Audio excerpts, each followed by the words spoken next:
ಬೆಂಗಳೂರಿಗೆ ತುಂಬ ಸಂಕಷ್ಟ ಇದೆ ಅಂತ ಹೇಳಿ ಅಂತ ಅನಿಸುತ್ತೆ. ಒಂದು ಪರಿಸರದ ದೃಷ್ಟಿಯಿಂದನೂ ಕೂಡ ಹೌದು. ಹಾಗೆಯೇ ಬೆಂಗಳೂರಿಗೆ ಬೇಕಾಗಿರ್ತಕ್ಕಂಥ ಅನ್ನ ಆಹಾರದ ಅಗತ್ಯಗಳನ್ನ ಪೂರೈಸೋ ದೃಷ್ಟಿಯಿಂದನೂ ಕೂಡ ಹೌದು. ಈ ಎಲ್ಲ ದೃಷ್ಟಿಯಿಂದ ನೋಡಿದಾಗಲೂ ಕೂಡ ಬೆಂಗಳೂರು ಸುತ್ತಮುತ್ತ ಇರತಕ್ಕಂಥ ಕೃಷಿ ಪ್ರದೇಶ ಏನಿದೆ, ಆ ಕೃಷಿ ಪ್ರದೇಶನ ಉಳಿಸ್ಕೊಳ್ಳೋದು, ಶತಮಾನಗಳಿಂದ ಇಲ್ಲಿ ಕೃಷಿ ಮಾಡ್ತಾ ನಾವು ನಮ್ಮ ಭೂಮಿನ ಉಳಿಸ್ಕೊಳ್ತಾನೆ ನಾವು ಬದುಕನ್ನು ಕಟ್ಕೊಂಡಿದ್ದೀವಿ. ಹಾಗಾಗಿ ಈ ಭೂಮಿ ನಾವು ಕೊಡೋಕ್ಕೆ ಸಿದ್ಧ ಇಲ್ಲ ಅಂತ ಹೇಳ್ತಿದ್ದಾರೆ.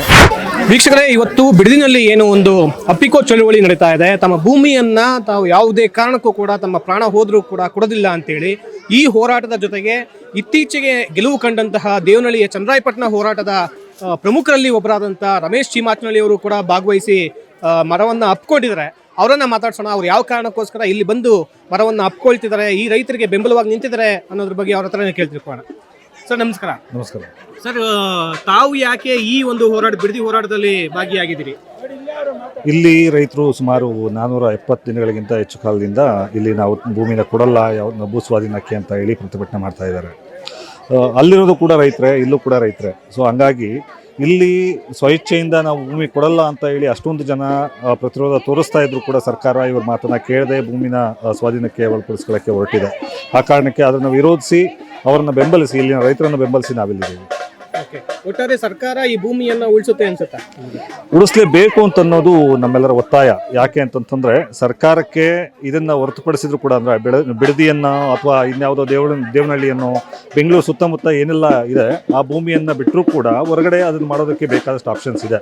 ಹಂಗಿದ್ದಾಗ್ಯೂ ಕೂಡ ಬೆಂಗಳೂರು ಸುತ್ತಮುತ್ತನೇ ಇವರಿಗೆ ಭೂಮಿ ಬೇಕು ಅಂತನೋ ಈ ಥರ ಇವರ ಅಪಹಾಪಿ ಇದೆಯಲ್ಲ, ಭೂಮಿಯ ಮೇಲಿನ ಅಪಹಾಪಿ, ಇದನ್ನ ನಾವು ವಿರೋಧಿಸಲೇಬೇಕು. ಮತ್ತೆ ಬೆಂಗಳೂರು ಈ ಸದ್ಯಕ್ಕೆ ಬೆಳೆದಿರೋ ಸಾಕು. ಬೆಂಗಳೂರಿಂದ ಹೊರತುಪಡಿಸಿನೂ ಕೂಡ ಇವರಿಗೆ ಬೇಕಾದಷ್ಟು ಅವಕಾಶಗಳಿದ್ದಾವೆ ಈ ಸರ್ಕಾರಗಳಿಗೆ. ಆ ಕಡೆಗೆ ಇವರು ಮುಖ ಮಾಡಬೇಕು ಅಂತ ನನಗನ್ಸುತ್ತೆ. ಸರ್, ಮತ್ತೊಂದು ವಾದ ಕೇಳಿ ಬರ್ತಾ ಇದೆ. ಇವತ್ತೇನು ಬೆಂಗಳೂರಿಗೆ ಒಂದು ಲಂಗ್ ಸ್ಪೇಸ್ ಅಂತೇಳಿ ಏನು ಕರಿತೀವಿ, ಒಂದು ಆಮ್ಲಜನಕವನ್ನು ಒದಗಿಸುವಂತಹ ಪರಿಸರ, ಆ ಪರಿಸರ ಬೆಂಗಳೂರು ಸುತ್ತ ಇರತಕ್ಕಂಥ ಬಿಡದಿ, ದೇವನಹಳ್ಳಿ ಈ ಥರದ ಪ್ರದೇಶಗಳಿಂದ ಬರುವಂಥ ಒಂದು ಆಮ್ಲಜನಕ ಅಥವಾ ಅಲ್ಲಿರ್ತಕ್ಕಂಥ ಪರಿಸರನ ಉಳಿದ್ರೆ ಮಾತ್ರ ಸಾಧ್ಯ ಆಗೋದು. ಸೊ ಹಾಗಾಗಿ ಇದು ಬರೀ ರೈತರ ಮಾತ್ರ ಸಮಸ್ಯೆನಾ ಅಥವಾ ಬೆಂಗಳೂರಿನ ನಾಗರಿಕರಿಗೆ ಏನಾದರೂ ಸಮಸ್ಯೆ ಇದೆಯಾ? ಅಲ್ಲ, ಬೆಂಗಳೂರಿನ ನಾಗರಿಕರು ಇದ್ರ ಕಡೆಗೆ ಗಮನ ಹರಿಸೋದು ತುಂಬ ಮುಖ್ಯ ಅಂತ ನನಗನ್ಸುತ್ತೆ. ಯಾಕೆಂತಂದರೆ ಬೆಂಗಳೂರು ತುಂಬ ಹಿಂದೆ ಉದ್ಯಾನಿ ನಗರ ಅಂತ ಕರಿತಾ ಇದ್ರು. ಈಗ ಉದ್ಯಾನಿ ನಗರವಾಗಿ ಉಳಿದಿಲ್ಲ. ಈಗ ಮೆಟ್ರೋ ಬಂದಾದಮೇಲೆ, ಬೇರೆ ಬೇರೆ ಯೋಜನೆಗಳು ಬಂದಾದಮೇಲೆ ಅದು ಉದ್ಯಾನಿ ನಗರವಾಗಿ ಉಳಿದಿಲ್ಲ. ಈಗ ಬೆಂಗಳೂರಿಗೆ ಇರ್ತಕ್ಕಂಥ ಏಕಮಾತ್ರ ಓಪ್ ಅಂತಂತಂದರೆ ಬೆಂಗಳೂರು ಸುತ್ತಮುತ್ತ ಇರ್ತಕ್ಕಂಥ ಗ್ರಾಮೀಣ ಪ್ರದೇಶಗಳಿದ್ದಾವೆ, ಅವು ಅದಕ್ಕಿರ್ತಕ್ಕಂಥ ದೊಡ್ಡ ಓಪು. ಅಲ್ಲೂ ಕೂಡ ಈ ಥರದ ಭೂ ಸ್ವಾಧೀನಗಳ ಮೂಲಕ ಭೂಮಿನ ಅಕ್ವೈರ್ ಮಾಡ್ಕೊಳ್ತಾ ಹೋದರೆ ಮುಂದೊಂದು ದಿನ ಬೆಂಗಳೂರಿಗೆ ತುಂಬ ಸಂಕಷ್ಟ ಇದೆ ಅಂತ ಹೇಳಿ ಅಂತ ಅನಿಸುತ್ತೆ. ಒಂದು ಪರಿಸರದ ದೃಷ್ಟಿಯಿಂದನೂ ಕೂಡ ಹೌದು. ಹಾಗೆಯೇ ಬೆಂಗಳೂರಿಗೆ ಬೇಕಾಗಿರ್ತಕ್ಕಂಥ ಅನ್ನ ಆಹಾರದ ಅಗತ್ಯಗಳನ್ನ ಪೂರೈಸೋ ದೃಷ್ಟಿಯಿಂದನೂ ಕೂಡ ಹೌದು. ಈ ಎಲ್ಲ ದೃಷ್ಟಿಯಿಂದ ನೋಡಿದಾಗಲೂ ಕೂಡ ಬೆಂಗಳೂರು ಸುತ್ತಮುತ್ತ ಇರತಕ್ಕಂಥ ಕೃಷಿ ಪ್ರದೇಶ ಏನಿದೆ, ಆ ಕೃಷಿ ಪ್ರದೇಶನ ಉಳಿಸ್ಕೊಳ್ಳೋದು, ಮತ್ತು ಕೃಷಿಕರು ತಮ್ಮ ಕೃಷಿಗೋಸ್ಕರ, ಆಮೇಲೆ ಈ ಬೆಂಗಳೂರು ಹತ್ರ ಇದೆ ಅನ್ನೋ ಕಾರಣಕ್ಕೆ ಅಲ್ಲಿಗೇನೋ ಸಪ್ಲೈ ಮಾಡೋದಕ್ಕೆ ಅಂತ ಹೇಳಿ ಆಹಾರ ಪದಾರ್ಥಗಳನ್ನ ಏನು ಬೆಳೀತಾ ಇದ್ದಾರೆ, ಹಾಲು ಈ ಥರದನ್ನೆಲ್ಲ ಏನು ಉತ್ಪಾದನೆ ಮಾಡ್ತಾ ಇದ್ದಾರೆ, ಇದೆಲ್ಲನೂ ಕೂಡ ಉಳಿಸ್ಕೊಳ್ಳೋದು ಇವತ್ತು ಬೆಂಗಳೂರಿಗರಿಗೆ ಅನಿವಾರ್ಯ ಅಂತ ನನಗನ್ಸುತ್ತೆ. ಸರ್, ಮತ್ತು ಇನ್ನೊಂದು, ಈಗ ಒಟ್ಟು ಈ ದೇವನಹಳ್ಳಿ ಹೋರಾಟ ಏನು ನಡೀತು, ಚಂದ್ರಾಯಪಟ್ಟಣದ ಭೂ ಹೋರಾಟ, ಇದು ಒಂದು ರೀತಿಯ ಐತಿಹಾಸಿಕ ಒಂದು ಹೋರಾಟ. ಈ ಹೋರಾಟವನ್ನು ತಾವು ಹಲವು ಸಂಘಟನೆಗಳು, ಎಲ್ಲ ಜನಪರ ಸಂಘಟನೆಗಳು ಸೇರಿಸ್ಕೊಂಡು ಒಂದು ಗೆದ್ದಿದ್ದೀರಿ. ಅದರಲ್ಲಿ ಸಾಕಷ್ಟು ಇಡೀ ಕರ್ನಾಟಕನೇ ಮಿಡಿಯುವಂಥ ಒಂದು ಹೋರಾಟವನ್ನು ನಡೆಸಿದ್ರಿ. ಸೊ ಆ ಹೋರಾಟದಿಂದ ಸ್ಫೂರ್ತಿಯಾಗಿ ಬಿಡದಿ ರೈತ ಹೋರಾಟಕ್ಕೆ ನೀವು ಏನು ಸಲಹೆಯನ್ನು ಅಥವಾ ಏನು ಮಾಹಿತಿಯನ್ನು ನೀವು ಹಂಚ್ಕೊಳ್ಬೋದು ಅಂತ ಅನ್ಸುತ್ತೆ?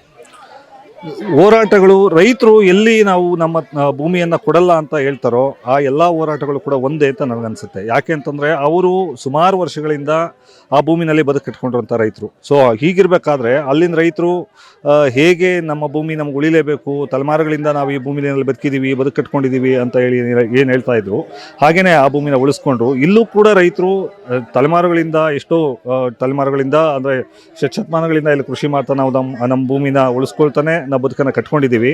ಹಾಗಾಗಿ ಈ ಭೂಮಿ ನಾವು ಕೊಡೋಕ್ಕೆ ಸಿದ್ಧ ಇಲ್ಲ ಅಂತ ಹೇಳ್ತಿದ್ದಾರೆ. ಒಂದು ಅಲ್ಲಿ ನನಗನ್ಸೋದೇನು ಅಂತಂತಂದರೆ, ಕೃಷಿಕರಾದವರು, ಯಾರು ರೈತರು ಕೃಷಿಕರಾದವರು, ಕೃಷಿಗೆ ಪೂರಕವಾಗಿ ಬದುಕನ್ನು ಕಟ್ಕೊಂಡಿರ್ತಕ್ಕಂಥವ್ರು, ಅವರೆಲ್ಲರೂ ಮುನ್ನೆಲೆಗೆ ಬಂದು ಹೋರಾಟನ ಮಾಡಿ ಪ್ರತಿರೋಧನ ವ್ಯಕ್ತಪಡಿಸಿ ತಮ್ಮ ಭೂಮಿನ ಉಳಿಸ್ಕೊಳ್ಳೋದ್ರ ಕಡೆಗೆ ಆ ಕಡೆಗೆ ಯಶಸ್ವಿಯಾಗಿದ್ದಾರೆ.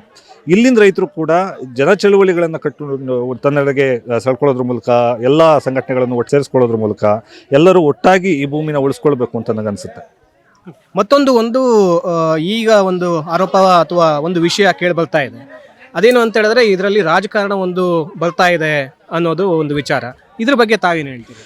ಹೌದು, ರಾಜಕಾರಣ ಇಲ್ಲಿ ಮುಖ್ಯ ಅಲ್ಲ ಅಂತ ನನಗನ್ಸುತ್ತೆ. ರಾಜಕಾರಣ ಈಗ ಒಂದು ಪಕ್ಷ ಅಧಿಕಾರದಲ್ಲಿರುತ್ತೆ, ಮುಂದೆ ಯಾವುದೋ ಒಂದು ಪಕ್ಷ ಅಧಿಕಾರಕ್ಕೆ ಬರುತ್ತೆ, ಪಕ್ಷಗಳು ಬರ್ತವೆ ಹೋಗ್ತವೆ, ಯಾವುದೋ ವ್ಯಕ್ತಿ ಬರ್ತಾರೆ ಹೋಗ್ತಾರೆ.